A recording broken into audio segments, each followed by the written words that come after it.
The chamber was a cathedral of law, carved from marble that seemed to hold the echoes of centuries. Every shuffle of a shoe, every rustle of paper, carried with it the weight of history.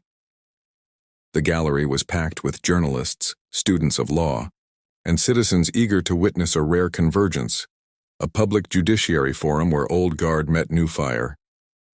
At the front, in a chair not far from the moderator's podium, sat Stephen Breyer. Though retired, the former Supreme Court justice still bore the posture of the bench, straight-backed, chin slightly tilted, hands folded in the calm repose of a man accustomed to deference.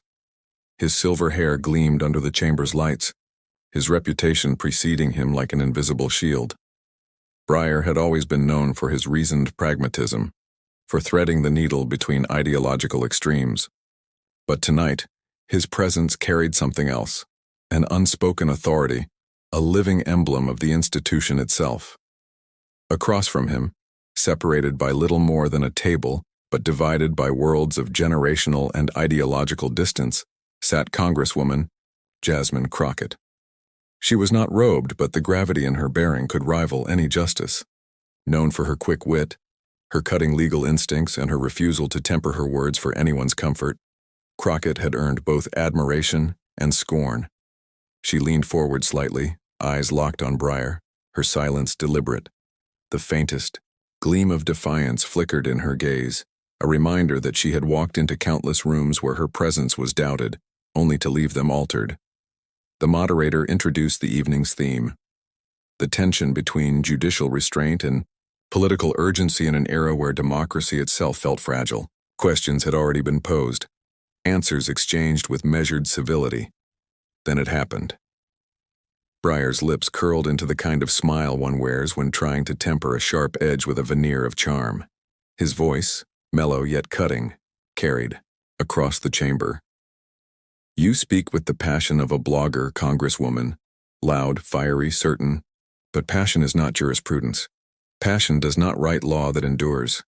The words landed like a gavel. A ripple moved through the audience. Some laughed, nervously, as though unsure if they were meant to. Others gasped softly, their eyes darting to Crockett for her reaction. The insult was cloaked in civility, dressed as wit, but no one missed its barbed core. Breyer, in that single phrase, had not only questioned her legitimacy, but reduced her to the realm of commentary. Shrill noise, fleeting ink, nothing more. Crockett sat perfectly still. Her eyes did not flinch. Her lips did not part. She let the silence expand, and with it the weight of the moment. It was not just a remark. It was a dismissal that reached beyond her, toward every woman, every young lawyer, every outsider who had ever been told their passion invalidated their intellect. The room tightened. Reporters leaned forward, pens poised. Students shifted in, their seats wide-eyed, sensing history forming in real time. Even Breyer, sensing perhaps that his words had struck deeper than intended, adjusted slightly in his chair. Yet his half-smile remained, a mask of judicial amusement.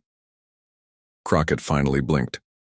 She inhaled once, slow and steady, her chest rising with the patience of someone who had been here before.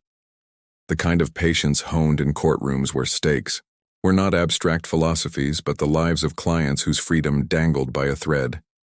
She leaned back ever so slightly, hands resting calmly on the table. Her silence was not hesitation. It was strategy. Each second she withheld her reply, twisted the tension tighter, like a rope wound to breaking point. The audience held its breath, waiting for the moment where the young Congresswoman would either crumble under the shadow of an elder statesman or rise in defiance. Breyer glanced toward her, expecting perhaps a quick, defensive rebuttal, a retreat, masked as indignation. But Crockett's stillness told another story. She was measuring her words with the precision of a scalpel. The insult would not be answered with emotion alone. It would be dissected, exposed, and then turned back with the force of history behind it. When her eyes finally lifted to meet Breyer's, they burned with an intensity that silenced even the faint shuffling in the back rows. She had not yet spoken, but the room already understood. When she did, it would not be a footnote, it would be a headline. The air in the chamber shifted. What began as a moment of mockery had become something else entirely, a duel, unspoken but inevitable, between a justice who represented the weight of tradition and a congresswoman who embodied the urgency of change. And in that silence, stretched thin across marble and memory, everyone knew. The reply, when it came, would decide whether this night faded into obscurity or was etched into the annals of American political drama. The words had barely left Justice Breyer's lips when the meaning began to settle into the marrow of the room. At first, the insult wore the mask of levity, a quip, perhaps even a moment of wit, to lighten the intellectual density of the evening. But like all remarks meant to belittle under the guise of humor, its edges grew sharper with each passing second. "You speak with the passion of a blogger." That phrase hung above Crockett like a chandelier threatening to fall. The implication was not subtle. It was a dismissal of her role, her intellect, her legitimacy. To Breyer, or at least in the framing of his words, she was not a lawmaker. She was not an attorney who had once stood in Dallas courtrooms defending the poor and marginalized. She was not a sitting member of Congress who had dissected legal frameworks with the precision of a scalpel. She was, in his framing, something lesser, a commentator, a hobbyist, a noisemaker in the grand tradition of chatter. The audience, divided by instinct and allegiance, reacted in fractured ways. Some chuckled politely, following the lead of Breyer's smirk as though they were part of an inside joke. Others grimaced, recognizing the sting beneath the surface, and some, especially the younger women scattered throughout the gallery, stiffened, in their seats, their eyes darting toward Crockett with unspoken solidarity. They knew too well the experience of having intellect framed as emotion, analysis reduced to passion, rigor diminished to performance. Crockett herself did not move. The stillness was almost eerie in contrast to the tremors of unease rustling through the gallery.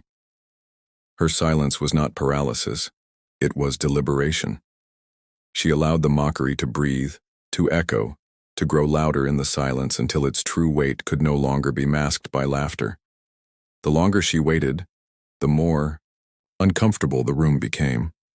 Breyer, perhaps sensing the imbalance, shifted in his seat. His smile remained, but it carried the faintest strain now, the look of a man who had expected a quick parry and retreat. He cleared his throat softly, as though to signal that the matter need not be taken so seriously. Yet even he could feel that the jab had landed heavier than intended. The narrator's voice seemed almost to whisper through the chamber's air. This was not merely an exchange of words. This was a clash of eras, of philosophies, of authority itself. Inside Jasmine's mind, memories unfolded with startling clarity. She was back in a Dallas courtroom, years before Congress, standing at a defense table with a client beside her. A young man, poor black, caught in a system tilted against him. The prosecutor, older, white, had leaned into his closing with a sneer disguised as certainty. She argues with passion, ladies and gentlemen, but passion is not proof. Jasmine had burned in that moment, not from anger, but from resolve. She had risen, walked deliberately to the jury, and in measured words dismantled the prosecution's so-called evidence until what remained was dust. Her client had walked free. The lesson was permanent. When they frame you as passion without reason, the most devastating reply is reason sharpened by passion. Now, seated across from Justice Breyer, she recognized the same pattern. Different courtroom, different opponent, but the same attempt to diminish. And she knew the same strategy would apply. The audience's murmurs began to grow. Reporters scribbled furiously, trying to capture the texture of the exchange. Cameras angled closer, red lights glowing as footage streamed live to audiences beyond the marble walls. On Twitter, the first clips were already circulating, headlines forming, "Breyer mocks Crockett at Judiciary Forum." Within minutes, the world outside the chamber would be dissecting her response or her failure to respond. Still, she did not rush. Timing mattered more than anything. To rush would be to appear defensive, to validate the frame Breyer had set. Instead, she let the weight of his words press down on the room until the audience itself began to crave her reply. A young law student in the back whispered to her classmate, "She's going to destroy him. Wait for it." Near the front, an older attorney frowned, muttering, "She'd better be careful. That's a Supreme Court justice she's staring down." The tension was electric, alive, as if the very walls were listening. Breyer leaned back, hands folded, appearing calm again, though the flicker in his eyes betrayed a quiet watchfulness. He had not expected his remark to become the centerpiece of the evening. He had delivered it as a casual barb, a reminder of hierarchy, but the hierarchy itself was shifting, right here, before his eyes. Jasmine finally moved. Slowly, deliberately, she leaned forward. Her hands remained flat on the table, but her body tilted toward Breyer, closing the gap with presence alone. The microphones picked up the faint scrape of her chair against the floor. The audience hushed instantly.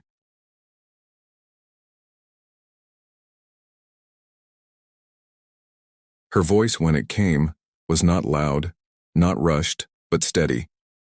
"You say passion is not jurisprudence, Justice Breyer. But I've watched too many people lose their lives, their rights, their freedoms, because the law waited for patience instead of action. Passion is not a weakness. Passion is what makes us fight for those who cannot stand here themselves." The words rippled like stone through water. The gallery shifted, their breaths catching.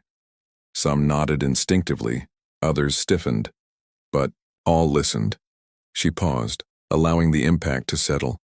Then, with a faint lift of her chin, she added, "And by the way, bloggers have built movements that change the course of this nation.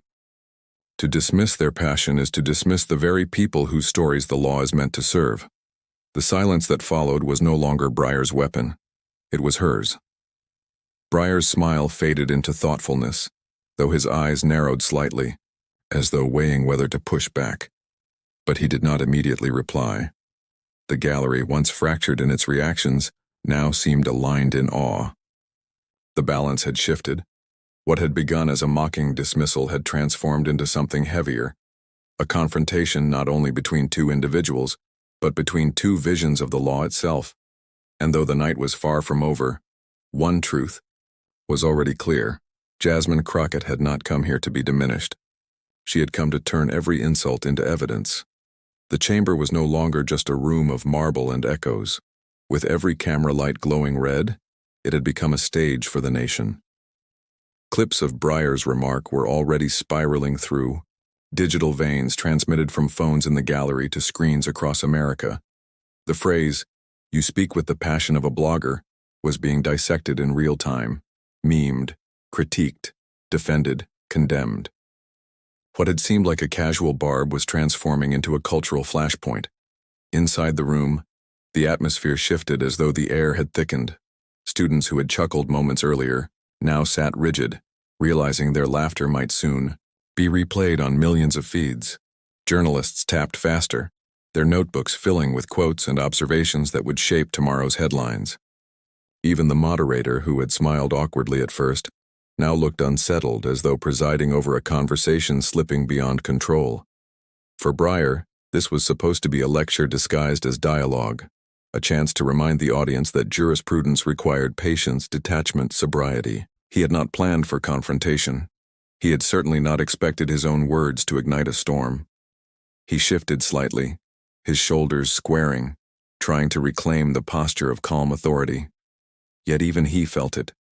The weight of eyes, not just in the room, but across the country. Jasmine Crockett, by contrast, seemed to absorb the moment. Her stillness became her armor. She understood instinctively that the arena had widened, that her reply was no longer about defending her own dignity. It was about representing every voice Breyer's words had inadvertently dismissed. Every community told to wait, every activist told to temper their urgency, every woman told that their fire was unbecoming of intellect. She was no longer one Congresswoman at a table. She was a proxy for an entire struggle. The gallery's murmurs swelled into a low tide of speculation. A young woman in the second row whispered to her friend, "This is going viral already." Her friend, eyes locked on the two figures at the front, muttered, "It's already bigger than them. It's about the system." From the back, a man in a suit leaned to another, murmuring, "Breyer's not used to this. He's used to the bench. No one talks back to the bench." The narrator's voice seemed to thread through their whispers, framing the moment in stark terms. The courtroom was no longer an intellectual forum. It had become an ideological battlefield, its borders stretching from marble columns to digital screens, from Washington elites to grassroots communities watching from afar. Breyer's face revealed none of this turmoil. He remained composed, though a faint furrow lined his brow. He had spent decades mastering the art of judicial restraint, of appearing measured even when provoked. But tonight, restraint was not enough.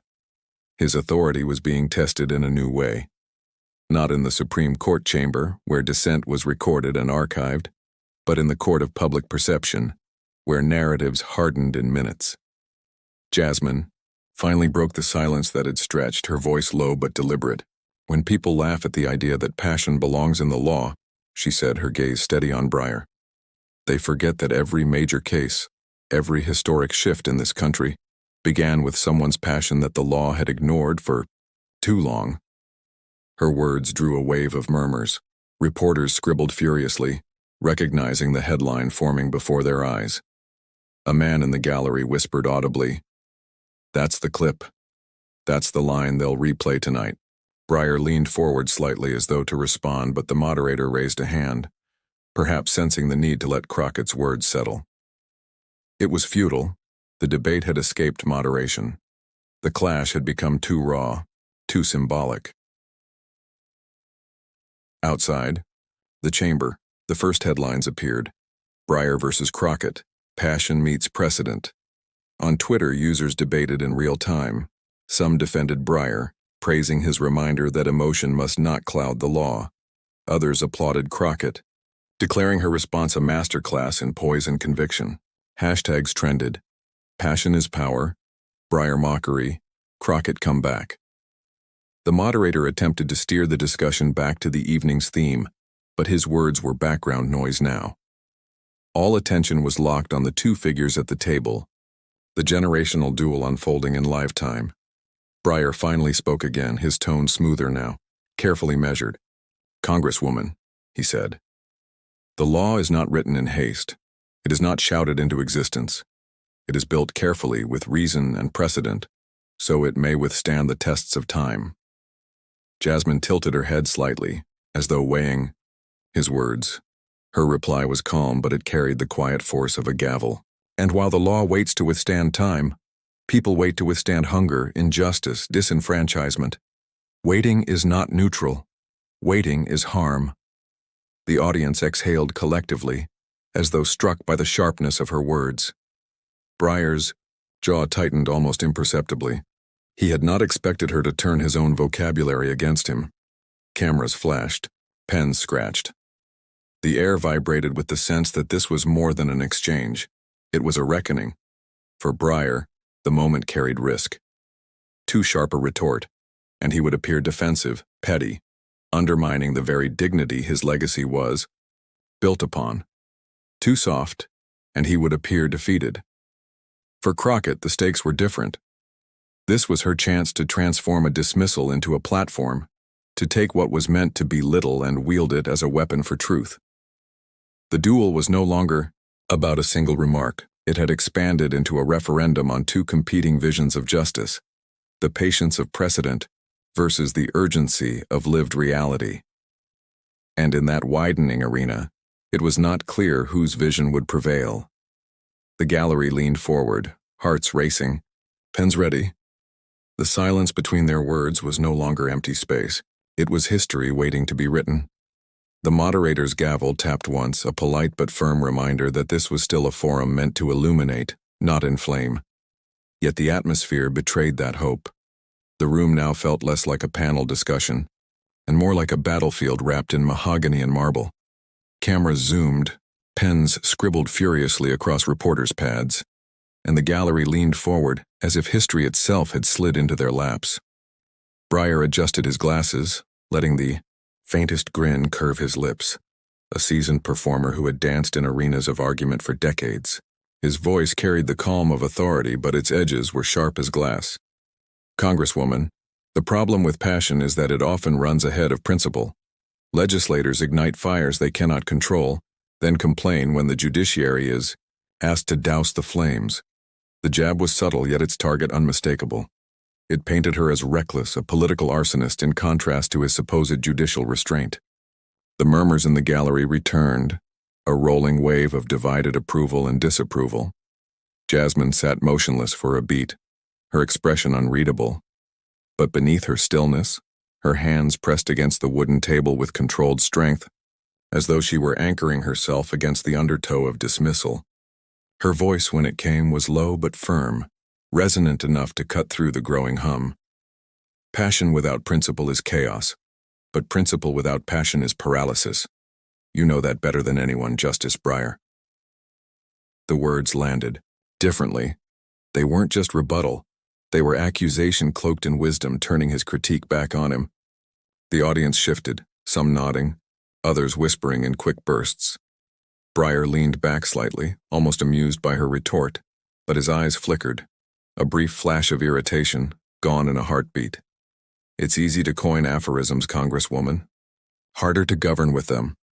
Her laugh was quiet, not mocking, but weighted with disbelief. Govern?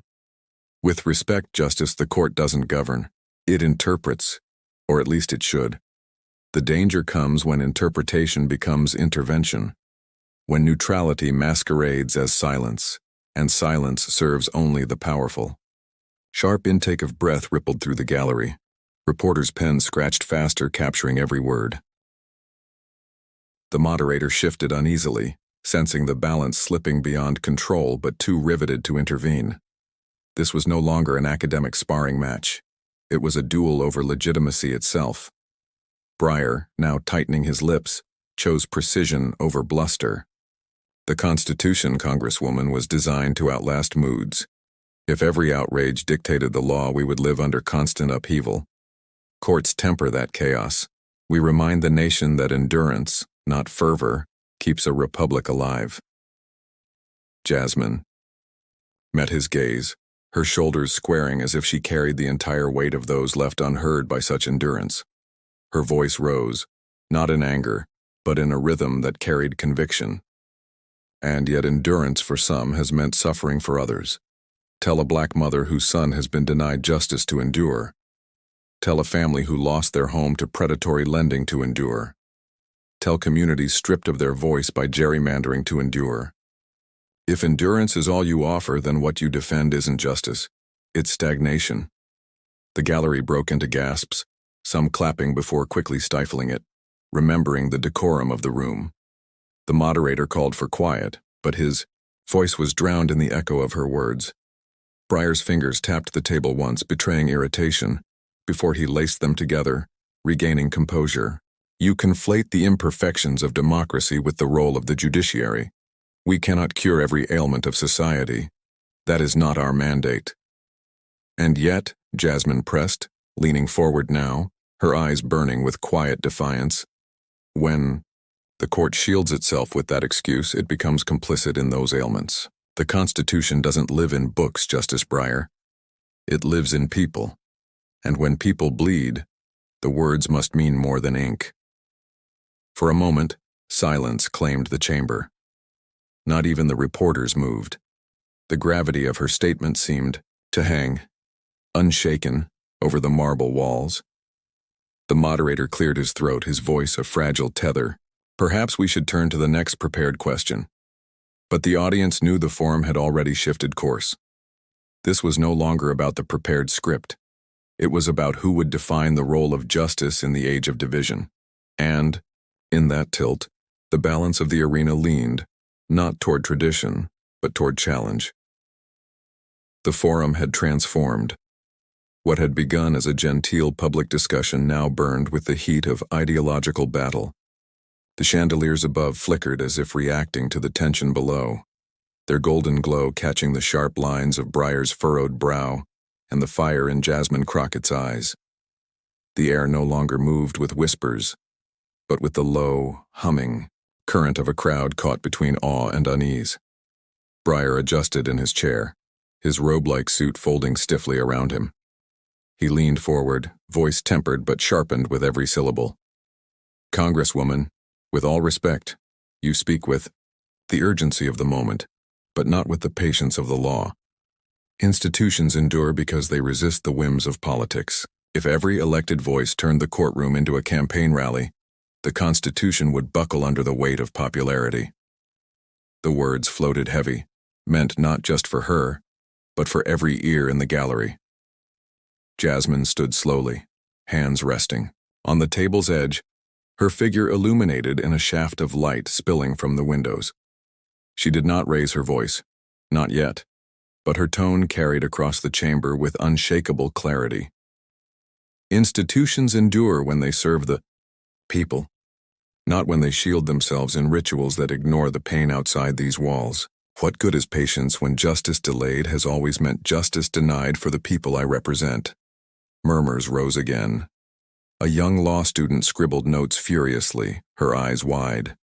A journalist whispered to her neighbor, "She's dismantling him piece by piece." Breyer's jaw tightened. He shot back, "Idealism is a torch, Congresswoman. Bright, inspiring, but dangerous if left unchecked. The law demands discipline, not passion. Without it, you court chaos." Jasmine tilted, her head, as though weighing the weight of centuries against the weight of this single moment. Her hands opened slightly, palms out, exposing the honesty behind her words. And yet, without passion, law becomes cold machinery. Discipline without humanity is not justice. It's oppression dressed in robes. A hush blanketed the forum. Even the moderator, once ready to interject, sat still, mesmerized by the collision of ideals. Breyer's face softened for a fraction of a second, almost imperceptibly, as though her words had brushed against an old, unspoken doubt. But then he leaned back, reclaiming his authority, voice booming with courtroom cadence. "You dare accuse the court, this institution, of oppression? You dare turn tradition into villainy?" Jasmine did not flinch. Her voice rose now, carried by the righteous weight of her cause. "I dare because millions have lived that villainy. I dare because silence has always been the safe refuge of power. I dare because if we sit quietly, waiting for tradition to work itself out, the people I speak for will drown in waiting." The gallery erupted, not in laughter this time, but in clapping, hollers, and gasps. A bailiff raised his hand to silence the outburst, but the sound lingered, echoing against marble walls that had witnessed centuries of arguments, yet rarely this raw truth. Breyer's face darkened. He tapped the table with his knuckle, once, twice like a gavel. His tone cut through the uproar. "This is not Congress, this is a forum of law." Jasmine leaned closer, eyes locked on his, refusing to cede ground. "Then let the law hear the voices it has ignored." The silence that followed was the most dangerous yet, not because it was empty, but because it throbbed with the weight of everything unspoken. The clash of worlds was no longer metaphor. It was unfolding, live, in the chamber. And everyone knew there would be no return to civility after this blow.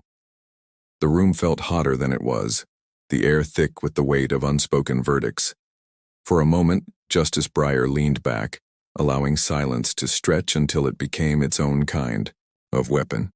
His gaze fixed on Jasmine Crockett not with anger, but with the faint patience of a professor waiting for a student to realize their own naivety. When he finally spoke, his tone was almost gentle, but each word cut with precision. "You know, Congresswoman," he said, his voice carrying easily through the vaulted chamber, "I admire your passion, but passion alone does not build a republic. It is wisdom, restraint, and a respect for institutions that preserve this fragile system." The gallery hushed, eyes darting between the two figures as though they were gladiators circling in an arena. Jasmine shifted in her seat, not flinching, but refusing to let her silence be mistaken for submission. Yet Breyer pressed on. "You speak of power imbalances, of voices being silenced," he continued, hands folded calmly before him. "But tell me, do you not see the danger of weaponizing your position in the same way you accuse others? If every debate becomes war, if every disagreement becomes an insult to identity, Then we reduce democracy to theater. And in that theater, truth will always be the first casualty. The words echoed, heavy, measured. There was no raised voice, no shout, only the authority of a man whose robes once carried centuries of legal tradition. A murmur rippled through the crowd, half in approval, half in unease. Breyer had turned the charge against him into a mirror, asking her to justify not just her defense but her very method of fighting. Jasmine finally broke the silence, her tone controlled, though her eyes betrayed fire. So what you're saying is that when people like me call out injustice, we're guilty of making democracy into a spectacle? Breyer raised an eyebrow, unflustered. I'm saying that the way we fight matters. A democracy cannot survive if its defenders abandon civility in pursuit of victory. Even righteous causes can collapse under the weight of reckless tactics. Her lips curved into the faintest smile, though it carried no warmth. And what you call reckless tactics, Justice, I call survival. Because civility without justice is nothing more than silence in a velvet robe. The gallery gasped, the words snapping through the chamber like a gavel strike. Breyer straightened, his composure cracking just enough for a trace of irritation to flicker across his face. His voice dropped lower, more deliberate, as though he wanted his next words carved into memory. You are clever, Congresswoman, but cleverness is not the same as wisdom. Be careful that your fire does not burn down the very house you claim to defend. A collective inhale shivered through the crowd. Breyer had struck back, not with rage, but with the calm devastation of someone who knew the weight of his words. For a moment, Jasmine said nothing. She let the tension breathe, allowed the audience to lean into the silence. Then, with a measured nod, she replied softly but firmly, Justice Breyer, you mistake me. I have no desire to burn the house down. I simply refuse to live in its basement, while others write the rules from the top floor. The audience erupted, some clapping in bursts, others shaking their heads in disapproval. Reporters scribbled furiously, knowing the headlines were already writing themselves. And in that clash, of measured wisdom and uncompromising defiance, the forum no longer felt like a debate. It felt like history chiseling itself into stone.